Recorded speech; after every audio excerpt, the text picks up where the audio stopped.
Bismillahirrahmanirrahim.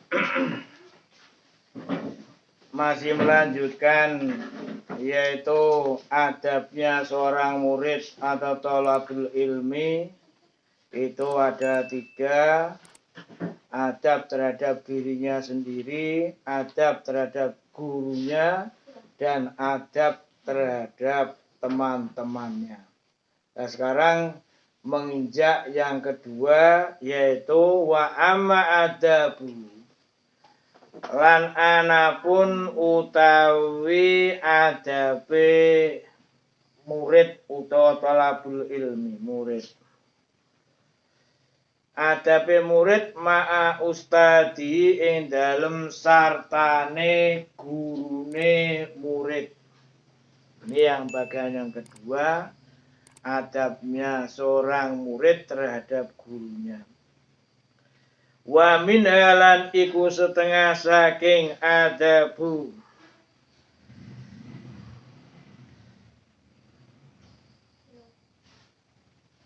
ayat takida utawi ento nekotaken sapa murid, nekotaken ana fadlahu ing setuhune utamane, ana fadlahu ing setuhune utamane.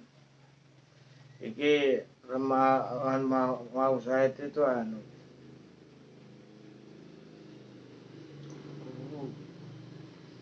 ana patrau ing setuhune utamane guru iku akbaro, ya kono kang murid itu. Iku akbaro iku luwih gedhe, luwih agung min fadli walidehi tinimbang saking utamane wong tuwa lorone murid.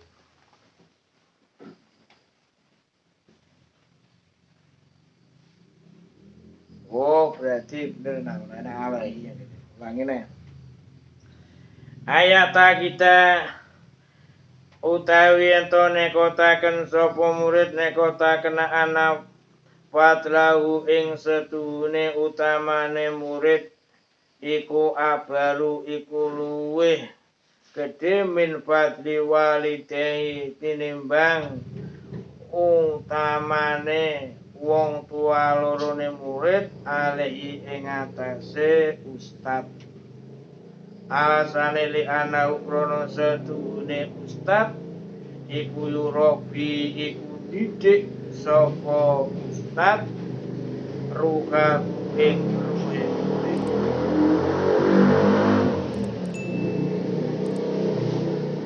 Orang yang mendidik jiwanya. Itu bagi kedudukan seorang murid terhadap pertimbangan ini, Pomo. Jadi dihadapkan seorang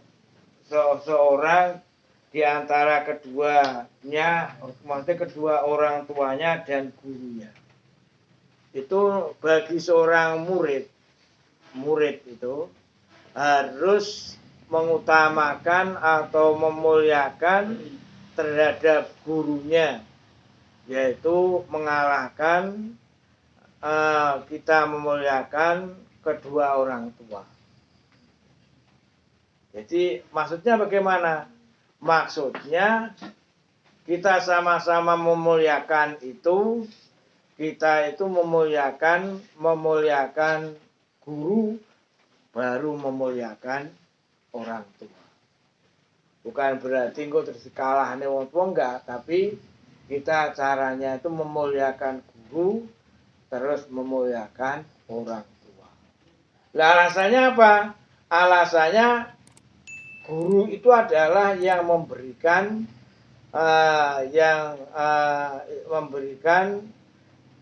pendidikan terhadap kita, urusan jiwa kita, roh kita.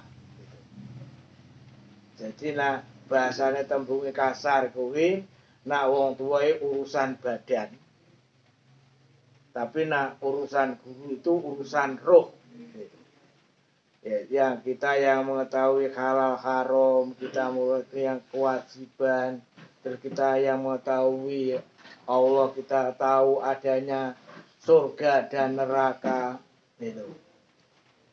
Oleh karena itu, kalau orang tua itu urusannya itu badan, mulai makan, sandang, itu urusan orang tua. Itu kalau gambarannya. Tapi nah, urusan guru itu soal roh. Mulai adanya unggah-ungguhnya seorang murid gitu. Nah, makanya bahasane itu orang yang kita itu kan dibangun jiwanya dan baru membangun raganya. Nah, pemeraganya itu melalui olahraga, tapi rohani itu adalah melalui ilmu-ilmu itu.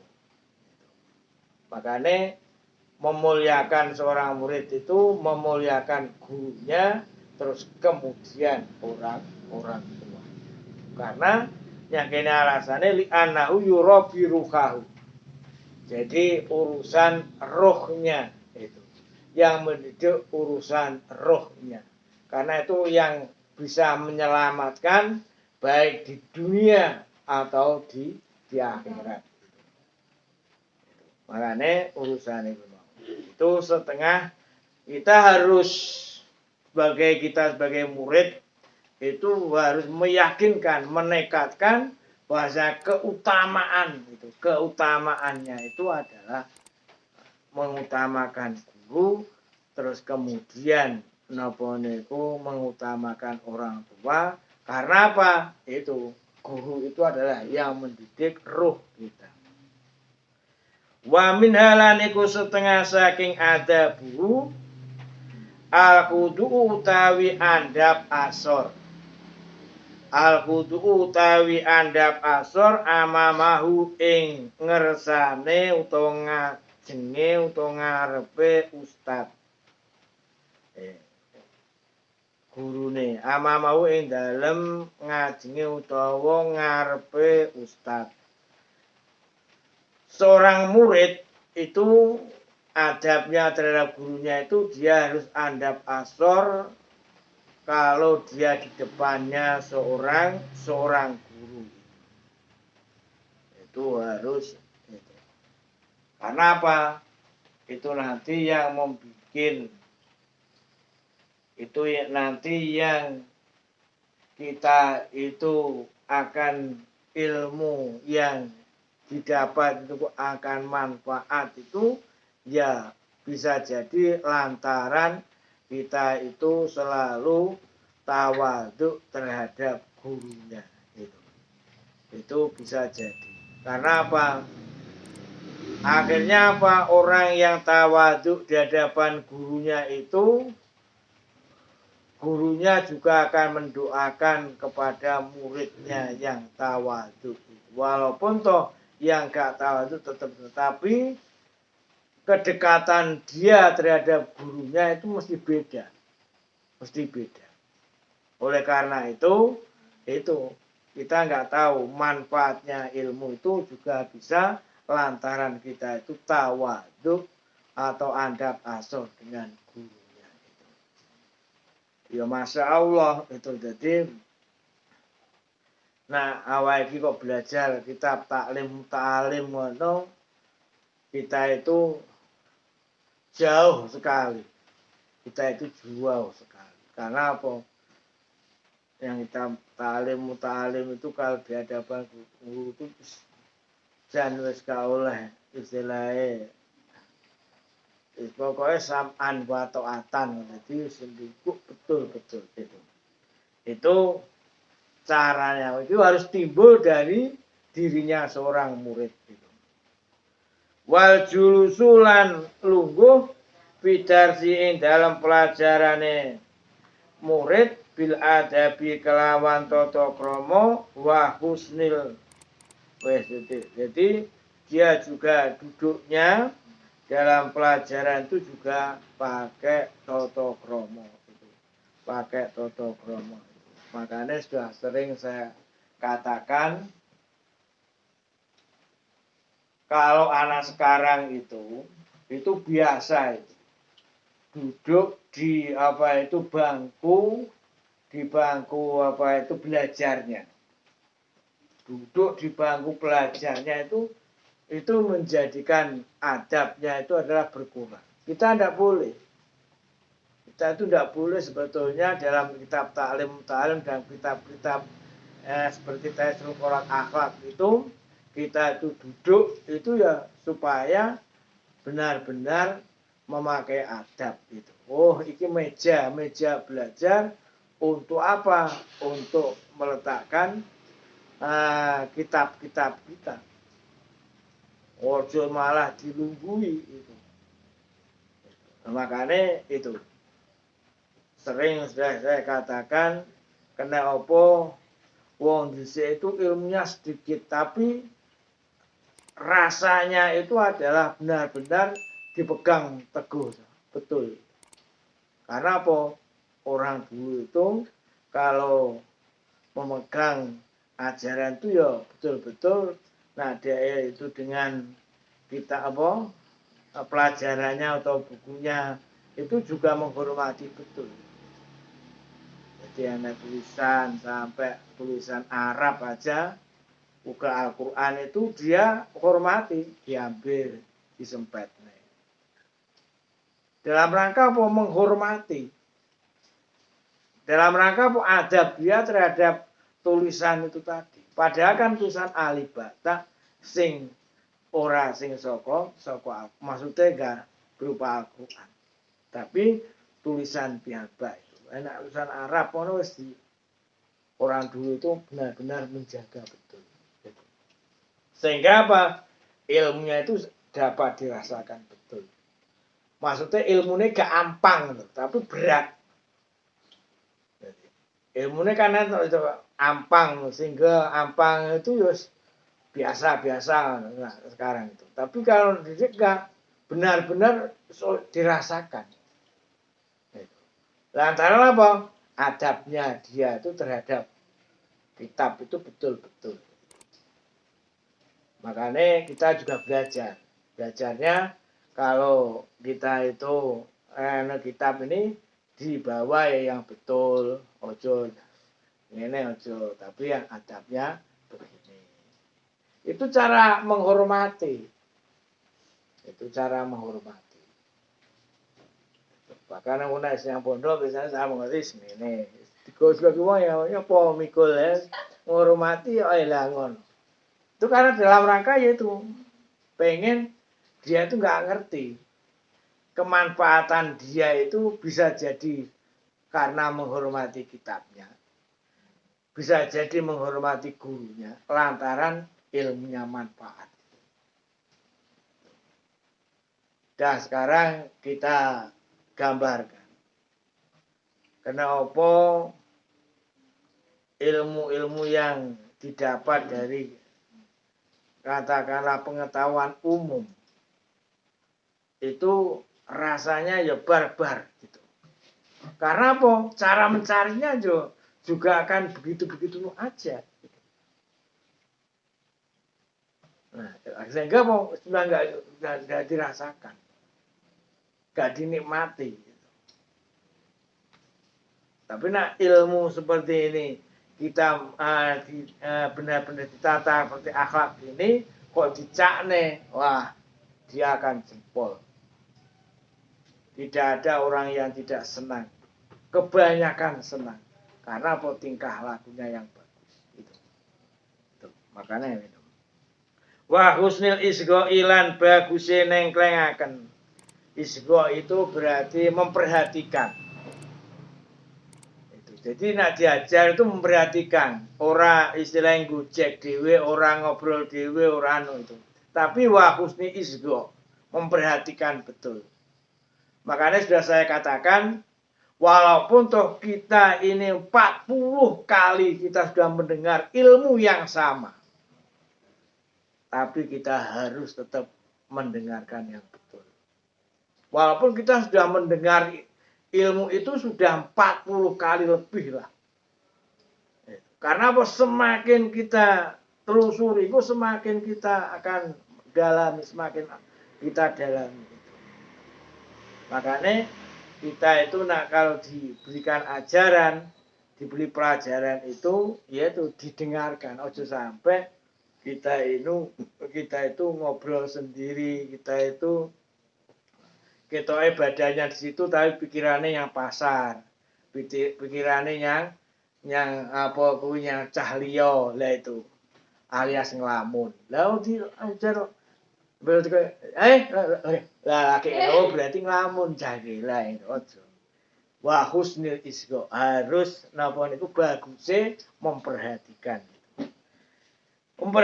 ilama maring barang yaku kang ngucapake sapa ustad ing mah. Jadi memperhatikan apa yang diucapkan seorang guru.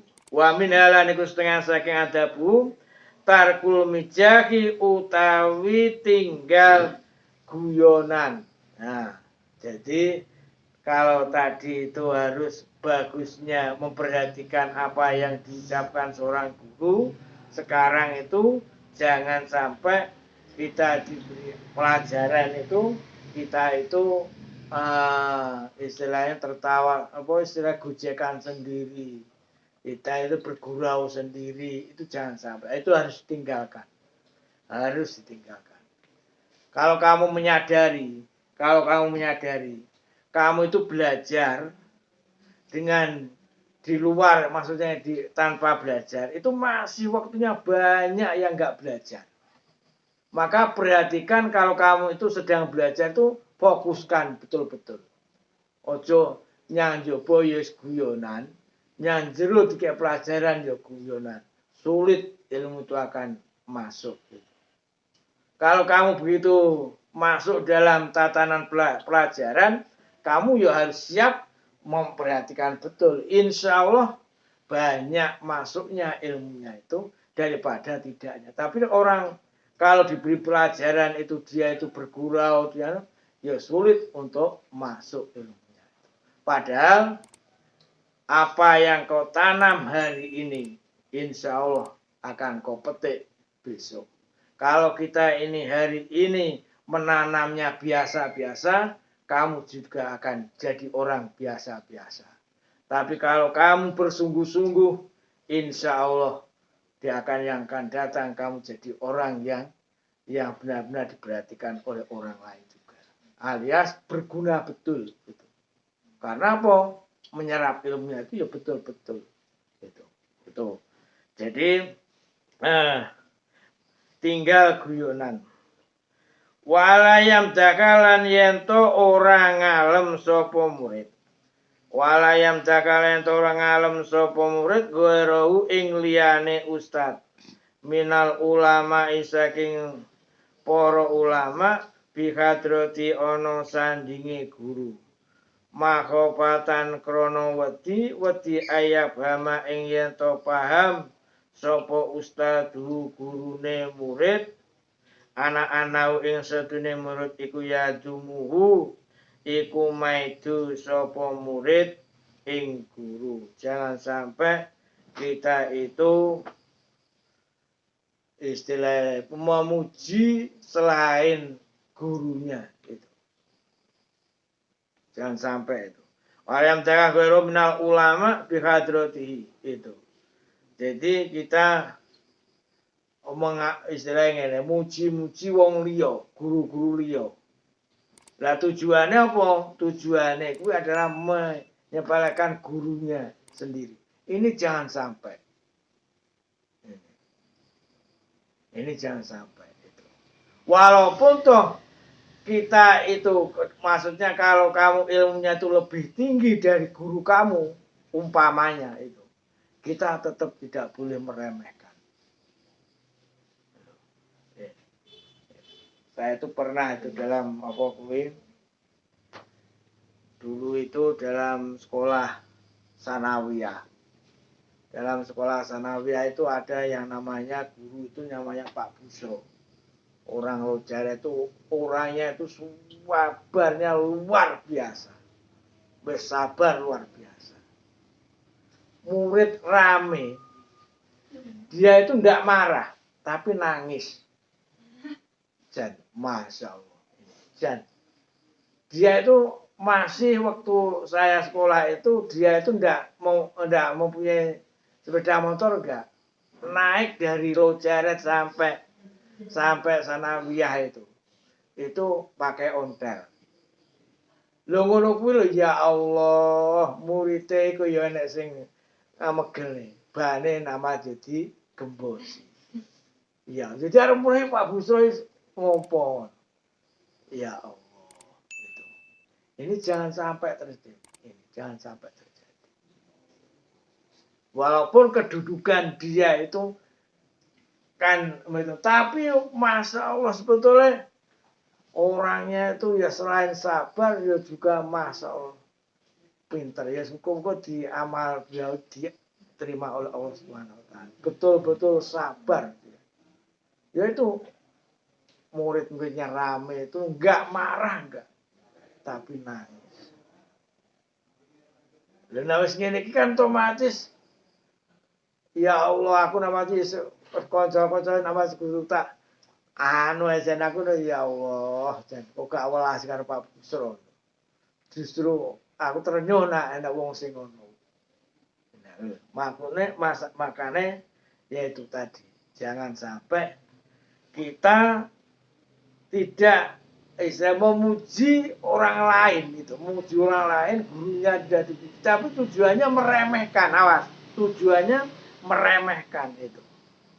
Ayah bama Ustaz Tuan anu ya dumuhu iku maidu sapa murid ing guru. Jadi dia majisi A tapi tujuannya gurunya itu diremehkan, dipaidu. Nah itu kan naudzubillah. Naudzubillah, jangan sampai begitu. Jangan sampai begitu. Walaupun suatu saat sampai itu kuliah, walaupun itu guru kamu itu miturut sampean nggak bagus miturut sampean, ya kita jangan meniru nggak bagusnya. Itu ada seorang dosen itu yang mana itu sangat meremehkan itu. Iki nek cara kejiwaane walaupun yang mahasiswa kan biasanya wis istilah diberi kebebasan untuk mengkritik gitu. Untuk kebebasan untuk mengkritik kan sudah di tapi kalau sampai iso jogo betul. Ini sampai suatu saat itu jadi pionir, jadi benih yang bagus sekali. Benih yang bagus ini, pionir betul itu. Nah, umpama kita bisa menghormati, walaupun miturut sampean salah itu kan sepol-polan itu. Wa min halaniku setengah saking ada wa min halaniku setengah saking ada bu alaya sudah ing yen to ora nyegah alaya sudah yen to ora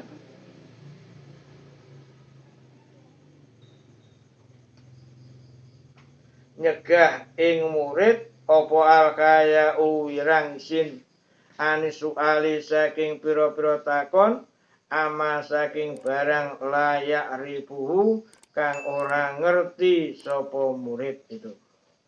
Setengah saking adabnya lagi, kalau kita nggak paham, seorang murid kok nggak paham, itu ditanyakan. Jangan sampai kita itu malu untuk bertanya. Itu. Malu untuk bertanya. Bahkan dalam kuliah itu yang paling dinilai itu orang yang aktif-aktif gitu itu, yang tanya, yang walaupun jawabnya gak bener, jawabnya gak salah, tapi kalau dia pokoknya jawab di mata dosen ada nilai tersendiri sudah itu. Karena apa, keaktifan dia juga membawa nilai. Makanya biasanya dalam kuliah itu ada kontrak. Jadi kalau masuk itu berapa nilainya. Aktif maksudnya interaktif itu berapa nilainya. itu ada kontrak, diberitahukan langsung. Makanya sampai walaupun suatu saat itu nggak bisa sepengetahuan sebatas pengetahuan pokoknya kan pendapat dikai pertanyaan apa dikai sapa sing takon wae itu nanti dia dalam suatu kuliah itu dalam dosen itu adalah dinilai tersendiri. Nah begitu juga kita itu ya juga begitu. Supaya kita itu jangan malu untuk bertanya. Itu jangan sampai malu untuk bertanya. Gitu. Karena apa? Dengan adanya bertanya itu kita akhirnya mengetahui. Kalau kita terus kita sudah belum paham, kita nggak tahu, terus kita nggak mau menanyakan, ya selamanya itu tadi kita ya juga nggak akan kan, kecuali kita terus terus ya. Itu biasanya Allah memberikan foto. Nah terus akhirnya dibuka harus jalan. Tapi upame kita itu ya jangan malu untuk bertanya. Itu adabnya seorang murid terhadap gurunya. Yang nomor 3, wa ama adabu maikwanihi. Sekian, assalamualaikum warahmatullahi wabarakatuh.